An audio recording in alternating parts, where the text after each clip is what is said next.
HSC পরীক্ষা 2025-এর result কবে দিবে? এইচএসসি পরীক্ষা 2025-এর শিক্ষার্থীদের পরীক্ষা প্রায় শেষ হতে চলেছে।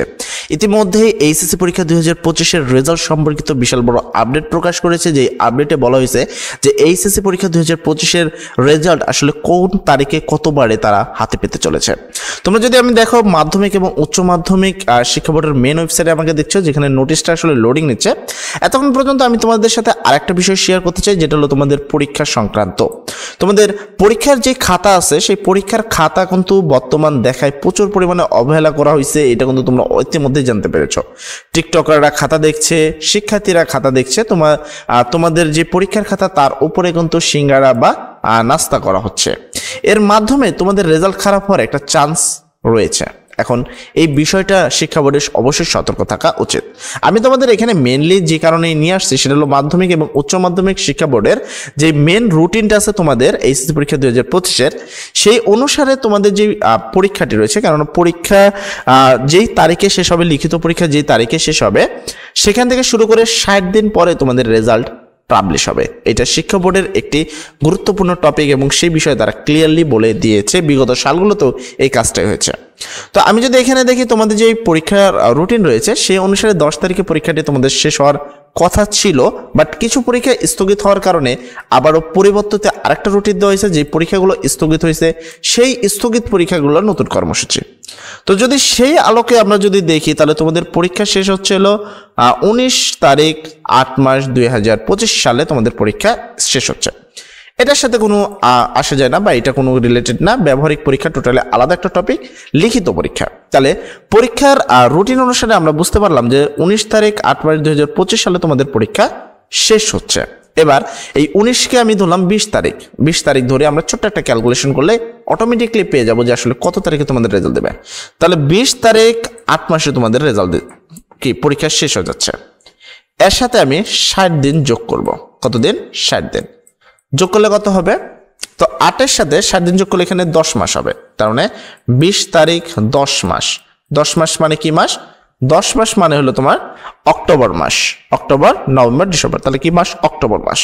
অর্থাৎ অক্টোবর মাসের 20 তারিখের মধ্যে তোমরা তোমাদের কাঙ্ক্ষিত রেজাল্ট পেয়ে যাবা। সেই বিষয়ে ক্লিয়ারলি কিন্তু শিক্ষা বোর্ড এই বিষয়ে বলে দিয়েছেন। এবং তোমাদের যে পরীক্ষাগুলো স্থগিত হয়ে গেছে, অর্থাৎ সেই পরীক্ষা সংক্রান্ত যেই পরীক্ষা রুটিনটা আছে, তোমরা কিন্তু সেই জায়গাটা দেখতে পাচ্ছ। তবে তোমাদেরকে অবশ্যই একটা কথা বলবো যে আসলে তোমাদের খাতা কিন্তু অতটা সহজ করে দেখা হবে না, ঠিক আছে? এইটা সবসময় মাথায় রাখবা। আর ইতিমধ্যে এসএসসি পরীক্ষা 2025-এর রেজাল্ট দেখে হয়তোবা তুমি এই বিষয়টা ক্লিয়ারলি বুঝেও গেছো।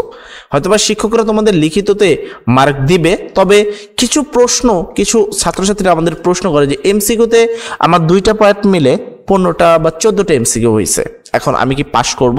14টা এমসিকিউ হলে মিনিমাম পাস করার জন্য এখনো তোমার 2টা এমসিকিউর প্রয়োজন হয়। এখন কোনো কারণবশত কি এই 2টা এমসিকিউ দিয়ে তাকে কি পাস করানো হবে কিনা, এই সংক্রান্ত প্রশ্ন আজকেও আমার হোয়াটসঅ্যাপে আসছে, প্রতিদিন আসে।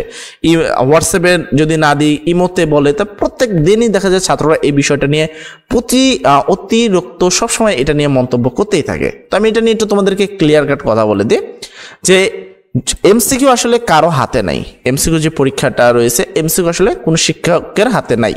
তাই এইখানে তোমাদের আলাদাভাবে মার্ক দিয়ে পাস করানোর কোনো চান্স নেই। তবে একটা বিষয় আছে, বিষয়টা কি, তোমরা পরীক্ষা দিয়েছো, আমরা এসএসসি পরীক্ষা 2025-এ যদি কথা বলি, সেখানে আমাদের অনেক 2-1টা ছাত্রছাত্রীর মুখে শুনেছি যে তারা নাকি ইংরেজি দ্বিতীয় পত্রে 5 পেয়েছে এবং সেই অনুসারে তাদের কিন্তু এটা ফেল কাউন্টিং হচ্ছে।